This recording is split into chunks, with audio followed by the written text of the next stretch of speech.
Olá a todos e sejam bem-vindos ao episódio 59 do podcast Facility Management Sem Mistérios. Meu nome é Thiago Santana e hoje nós vamos continuar o bate-papo que nós iniciamos a semana passada com o César Taurion, onde nós abordamos, na primeira parte do programa, os aspectos de inteligência artificial muito voltada para máquinas. A gente falou muito de machine learning, contextualizou e algumas frases muito impactantes de que a inteligência artificial, no final das contas, não é tão inteligente assim, ela depende de um planejamento humano. No programa de hoje, a gente vai falar muito de uma evolução desse processo ligado às emoções, o quanto os algoritmos, o quanto os processos já conseguem hoje prever estados emocionais, estados de ansiedade, raiva, tristeza, frustração, baseado em informações geradas pelo nosso corpo. Então essa vai ser a tônica da segunda parte, mas antes de começar eu quero dar mais uma vez um recado importante do nosso parceiro, o Beer or Coffee. E uma pesquisa realizada pela OnLabs revela dados interessantes sobre a expectativa de um cenário pós-pandemia nas organizações de uma forma geral. Mais de 80% dos participantes dessa pesquisa acreditam que suas empresas, seus empregadores, continuarão oferecendo a possibilidade do trabalho remoto.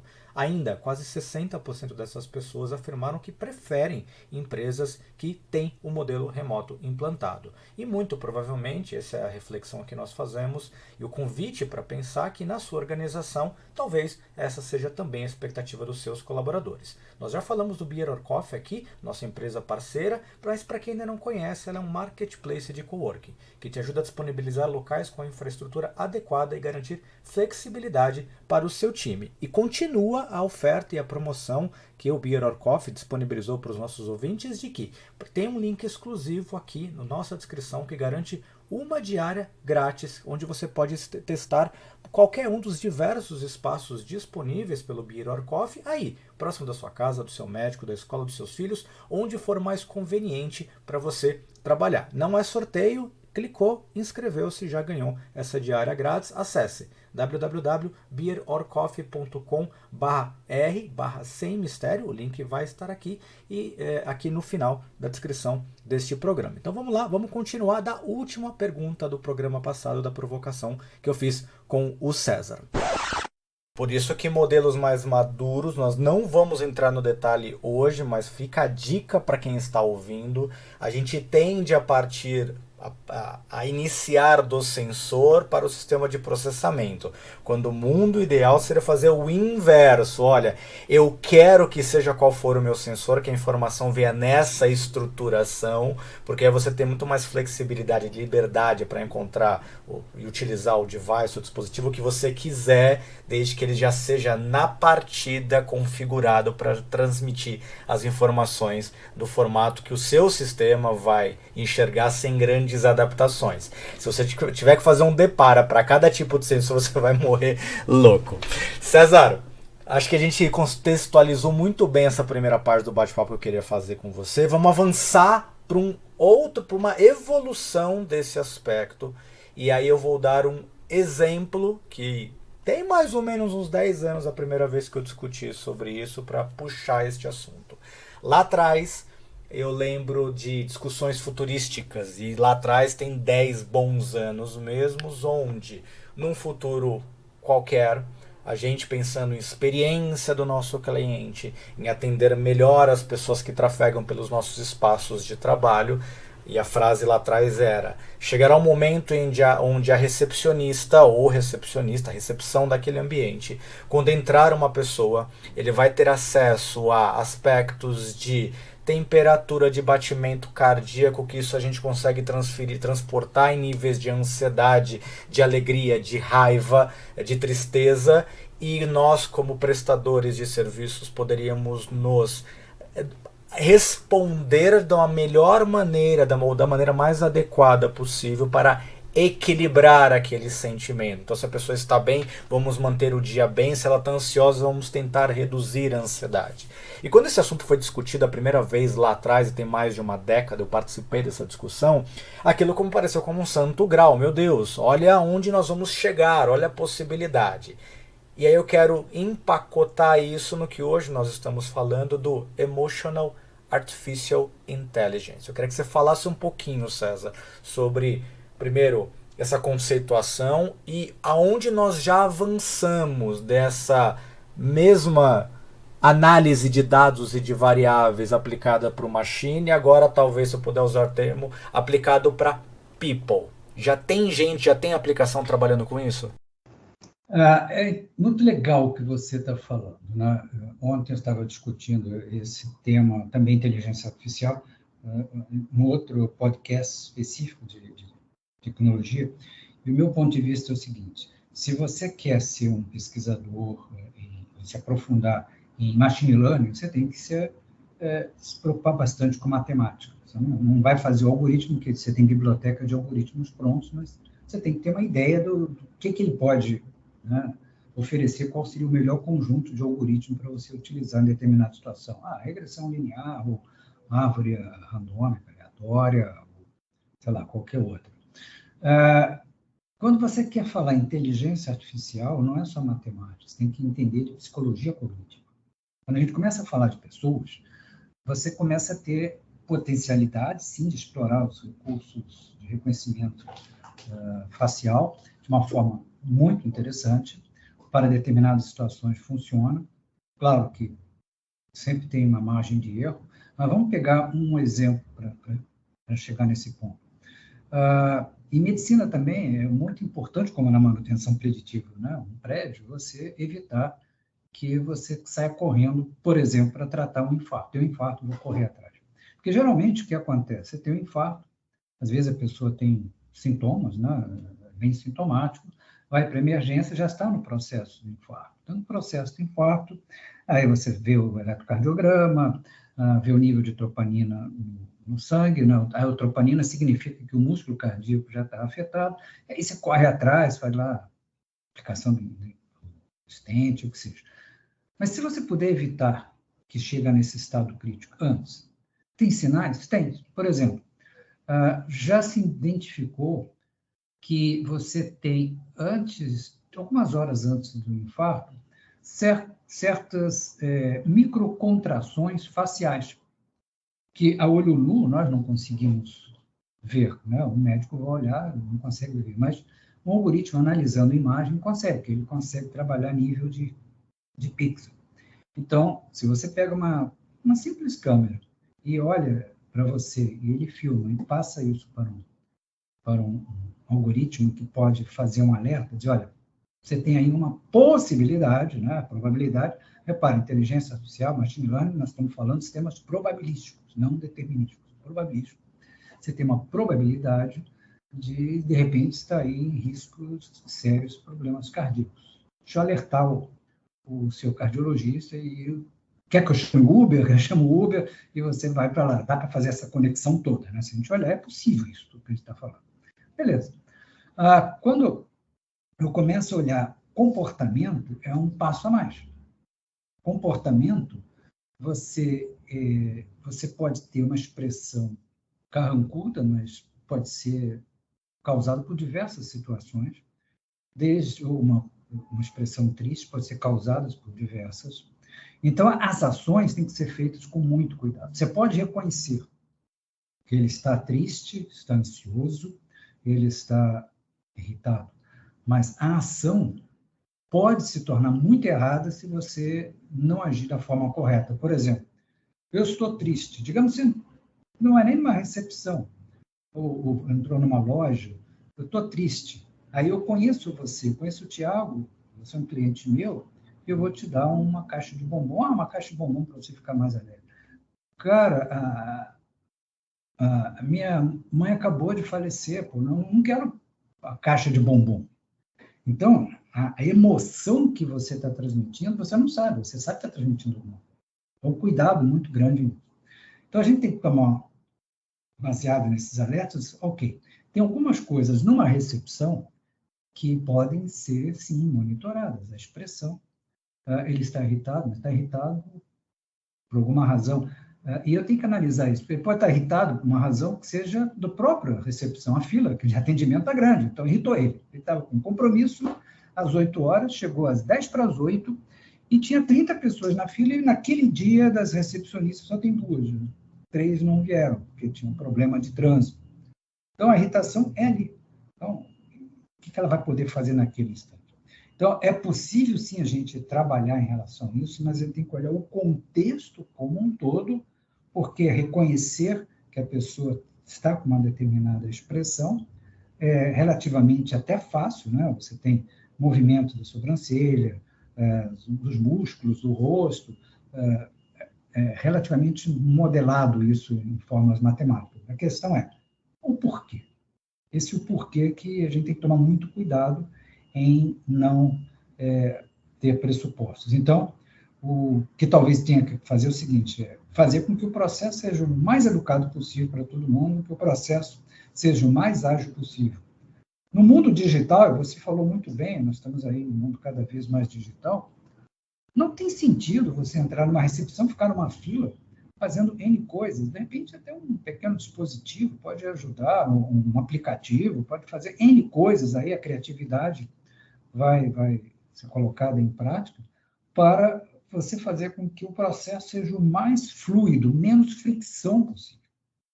Que a pior coisa realmente é você ter que ficar enfrentando, por exemplo, uma fila. Então, quando você pega um case da Amazon Go no varejo, onde você entra e sai, quer dizer, o sistema reconhece que você entrou, você coloca lá a biometria, entra na loja, pega as coisas que você quiser e passa pela saída, sem passar por um caixa, o sistema, através de imagens, sabe que produto você pegou, se você devolveu e tudo, reconhece tudo aquilo, e ao você sair, debita no seu cartão de crédito, ou seja, eliminou a fricção do checkout. Não é entrar numa fila, não é nem colocar uma maquininha de check-out que você tem que ficar passando. É passar direto. Então, é esse o objetivo que a tecnologia nos permite alcançar. Não, será que eu não posso usar tecnologias, obviamente, que não sejam invasivas, mas para tornar, por exemplo, a recepção a mais fluida possível? Ou eu tenho que fazer os mesmos processos que eu faço há 30 anos, de as pessoas entrarem na filinha, perguntar o nome, falar com quem vai falar, liga, ver se pode subir, se não pode subir. Eu acho que em 30 anos já houve muito avanço tecnológico que permite repensar o processo. E os dispositivos, aliado a esses 30 anos de evolução, também está tornando esse tráfego de informação muito mais fácil, né, César? Os wearables, os bracelets, hoje você tem uma série de dispositivos que estão medindo uma série de aspectos seus internos, praticamente em tempo real, com esse foco de saúde. Ainda pensando na questão de aplicação, eu me lembro, isso deve ter mais do que 10 anos, de lojas conceito do Walmart, onde ele escaneava o tempo que você olhava para a gôndola, quais produtos você fixava mais tempo, você se interessava mais e pegava dilatação de pupila para saber se aquilo interessava ou não. Dá para dizer que hoje, nessa questão do Emotional Artificial Intelligence, o varejo é quem está se beneficiando mais ou quem está um pouco mais avançado nessa análise? Sim, acho que esse aspecto, o varejo tem um interesse direto nisso, né?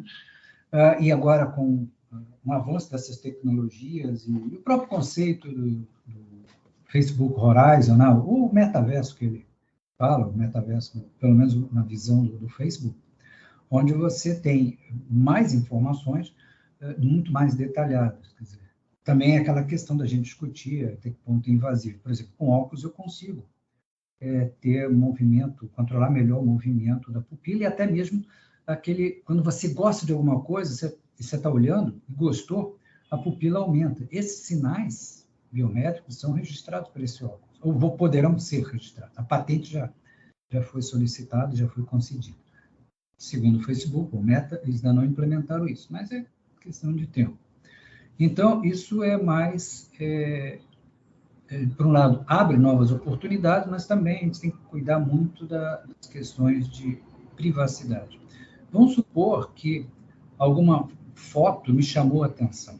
Quando eu estou olhando gôndola do supermercado, tudo bem, um objeto.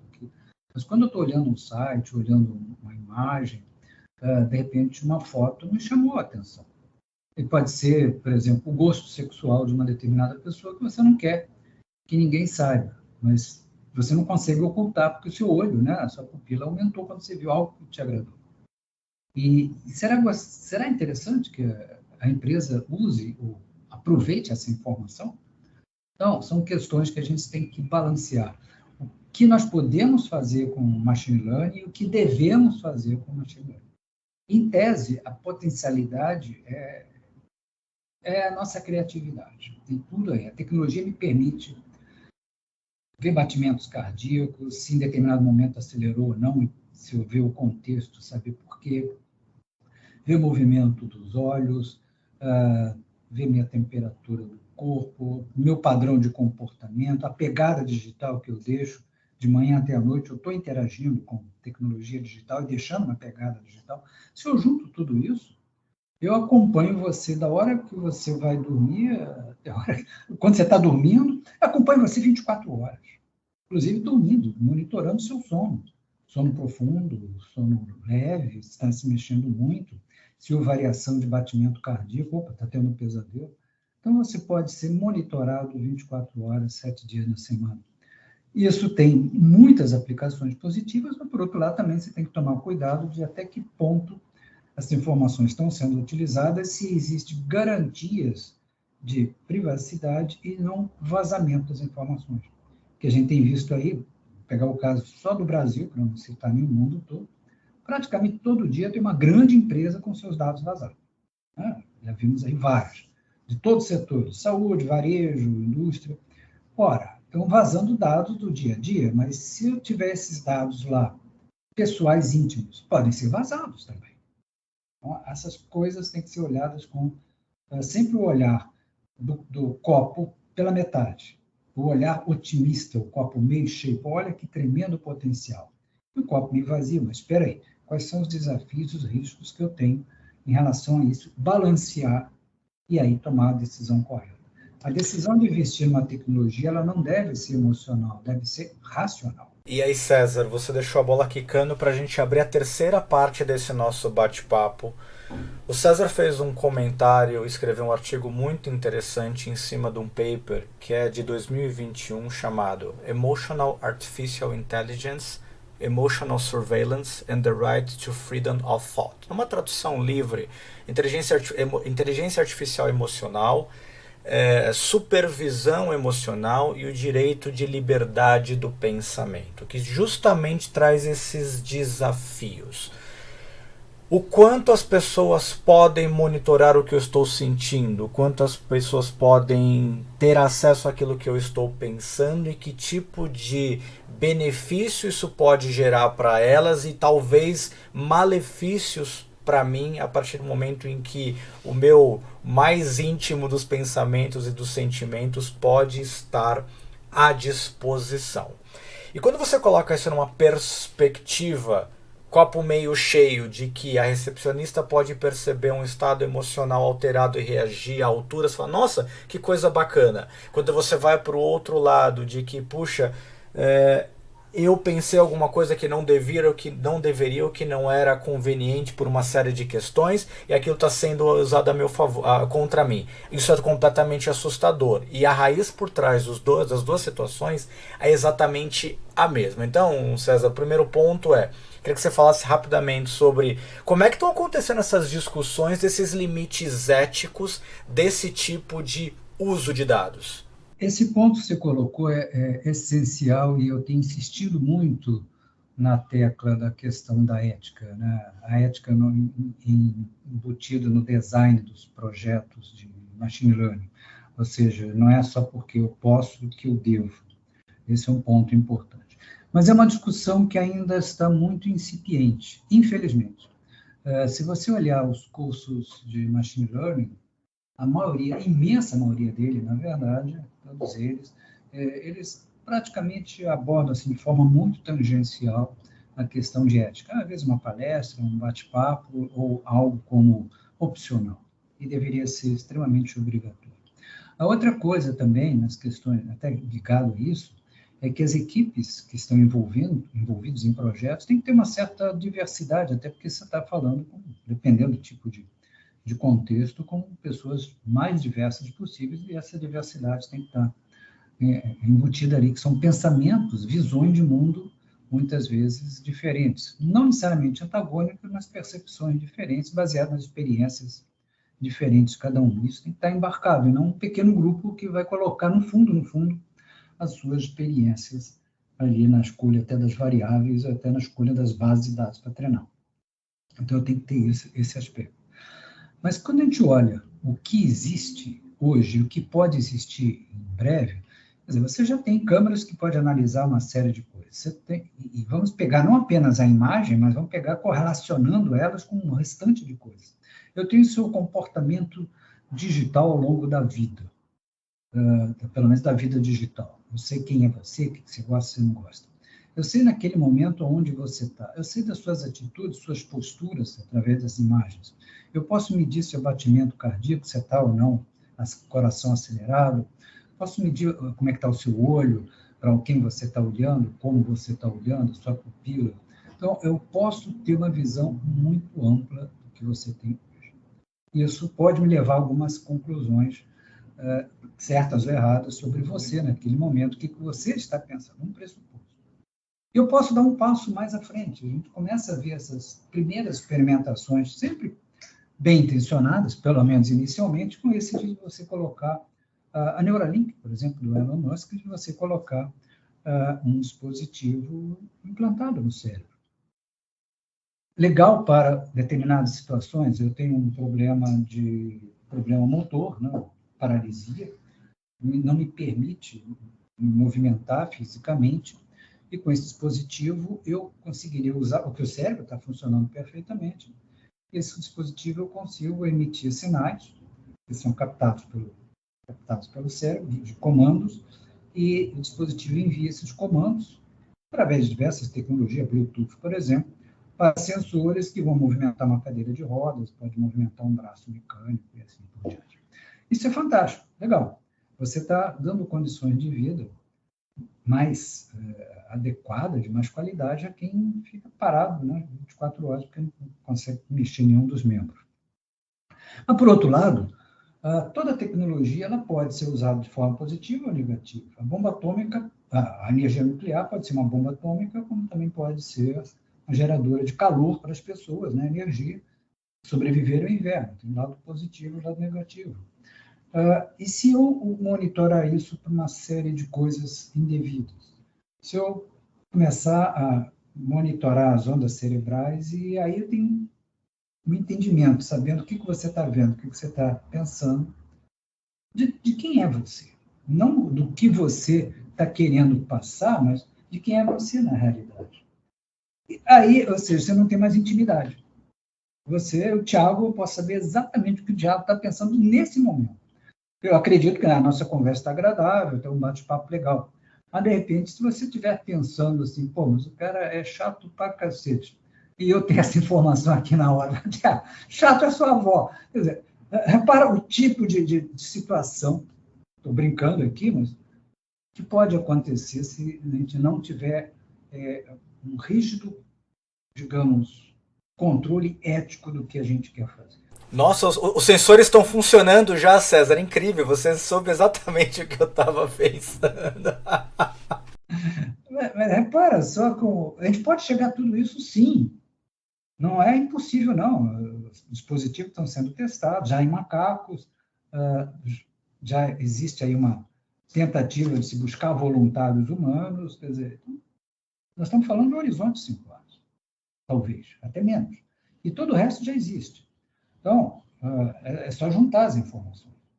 Então, essa vigilância, surveillance total, ela pode ser legal e pode ser ruim, dependendo de como é que você está encarando a situação, como você está usando isso. O link tanto para o artigo, o que o César comenta, está na descrição desse podcast, como também o artigo original vai estar aqui acessível para vocês. E aí, César, deixa eu fazer mais uma provocação. Também voltando quase uma década no tempo, eu me lembro das primeiras discussões sobre nós seremos vigiados. As empresas, né, o império do mal vai saber exatamente tudo que você faz a qualquer momento. E eu me lembro que numa das palestras que eu estava participando de uma mesa redonda a respeito disso, até então era uníssona a opinião de que não, isso é um absurdo, tem que regular dados. Eu levantei a mão e falei, tá, bacana, mas Quantos aqui fizeram um check-in? Na época tava na moda, né? Fazer o check-in dos lugares onde você estava. Quantos daqui fizeram um check-in no lugar onde você estava? E pelo menos 40% da audiência levantou a mão. Então eu disse, vocês já estão informando isso numa plataforma e vocês não eram obrigados a isso. Não era uma condição sine qua non para estar participando desse fórum, fazer o tal check-in na tal plataforma que nós mesmos estamos, aspas, condenando e com essa preocupação de que, puxa, seremos vigiados. Onde eu quero chegar para construir a minha provocação para você? O tempo e as tecnologias e todas as facilidades que elas nos proporcionam, elas nos induziram a sermos vigiados. Então eles sabem exatamente a hora que a gente acorda, porque a primeira coisa que a gente faz é abrir o aplicativo tal. A gente sabe exatamente os nossos itinerários, porque a gente está usando um outro aplicativo de caminhamento. A gente sabe que horas que a gente come, porque a gente colocou a foto. Ou seja, o mundo nos levou, e a facilidade de acesso às tecnologias, elas tem um apelo positivo tão bacana que, sem fazer grandes esforços, a gente já declara a nossa vida o tempo todo. A minha provocação para você é: eu tenho poucas dúvidas de que os wearables, de que os dispositivos para medir tudo isso que a gente está falando, ele no longo prazo ele vai trazer facilidades para nós, principalmente quando você olha para o aspecto de saúde. Qual é o risco da gente também ser induzido através dos apelos, das facilidades, de outras potenciais benesses, da gente, sem ninguém pedir, já fornecer todos esses dados de mão beijada? Como é que funciona isso?